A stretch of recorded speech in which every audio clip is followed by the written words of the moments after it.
BJJ for breakfast.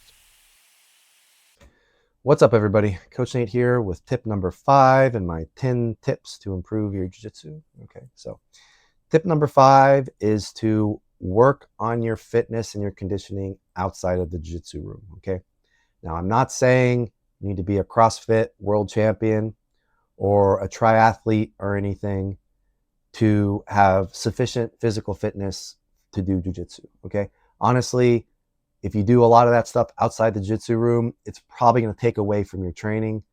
For a long time, I was doing both CrossFit and jiu-jitsu, and ultimately I kind of had to pick one just because I was so sore from CrossFit that it was keeping me from doing jiu-jitsu, which is my primary love, right? So I had to dial back the training I was doing outside of the jiu-jitsu room, especially as when I was younger, my body could handle the volume.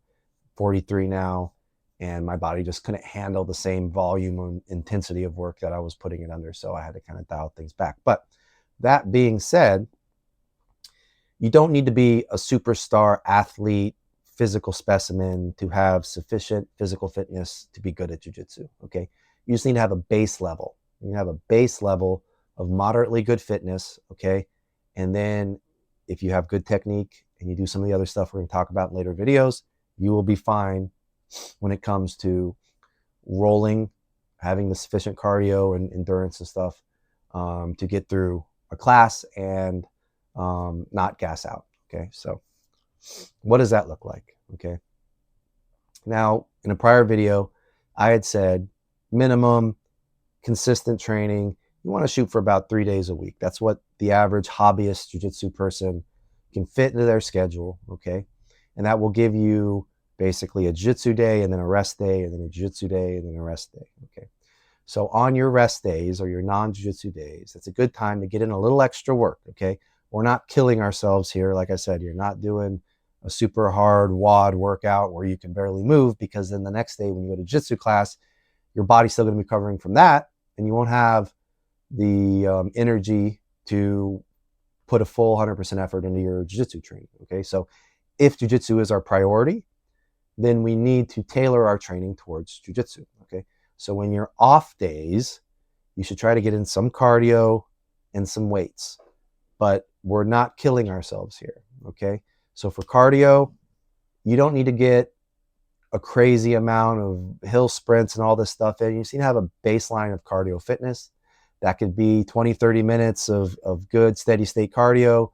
Or if you don't really have, 30, 40 minutes to put into the steady state, you can do sprints, you can do intervals, you can do all that stuff, but don't burn your body out and your nervous system so much that you're feeling it the next day in the jiu-jitsu room. Okay, the idea is to strengthen your heart and your cardiovascular system so that it's got a good baseline so that it can do what it needs to do on the mats. Okay, same thing with weights. All right, you should probably be getting in some lifting as well. All right, we're not trying to be Arnold Schwarzenegger here, so our goal for lifting isn't a ton of hypertrophy, okay, where you're getting huge jacked muscles.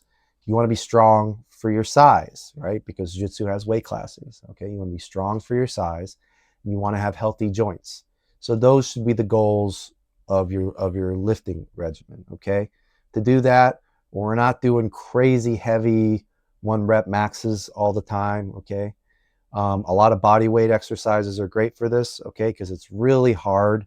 The volume you would need to do to really injure yourself or burn yourself out in a body weight exercise is really, really high. So if you're doing pull-ups, you're moving your own body weight, perfect. Push-ups, moving your own body weight, perfect. It's natural movements for your body, so the risk of injury is very, very low. Your joints are getting full range of motion, so your joints are going to be staying healthy. So that stuff's all great. Also, you want to try to do lifts that translate well into jiu-jitsu. Okay, so like the big ones that we all know about: squats, bench press, maybe some bent over rows for your back, that type of stuff. If you're good at Olympic lifting, if you have a lot of experience doing it, Olympic lifting can be very good for jiu-jitsu because you're picking up and you're moving weight through 3D space, just like you would be picking up your opponent and moving them through 3D space. And it really stretches and strengthens your joints if you're doing it right, though. Okay, Olympic lifting takes a long time to get good at. I do it just because I did it for 15 years in CrossFit, but I wouldn't say just jump into that out the gate without proper training and someone watching you to make sure that your technique is correct, because you can hurt yourself. Okay. Olympic lifting, again, you're throwing weight above your head through 3D space. It's a good chance, if you don't know what you're doing, that you could hurt yourself. So don't get into an Olympic lifting regimen willy-nilly just because you think it'll make you better at jiu-jitsu. Okay. The risk doesn't justify, or the reward doesn't justify the risk. So you can get plenty strong for jiu-jitsu just doing the normal big 5 movements that you learned, playing high school football or whatever your weight training background was. Okay. Squats, deadlifts, bench press, pull-ups, bent over rows, curls and triceps are good too. But if you're working with a limited amount of time here, and I'm thinking like 30 minutes on your days off, okay, is all you really need to put into your lifting routine. All right. 2 or 3 compound movements. Okay. Let's focus on compound movements. If you do a lot of the isolation stuff, curls and triceps, that's going to chew up a bunch of your time.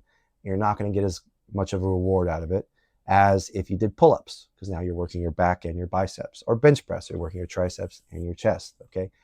So try to find those movements that are compound movements that give you the most bang for your buck, that you're already pretty good at doing, so you're not going to have to risk injury to do them.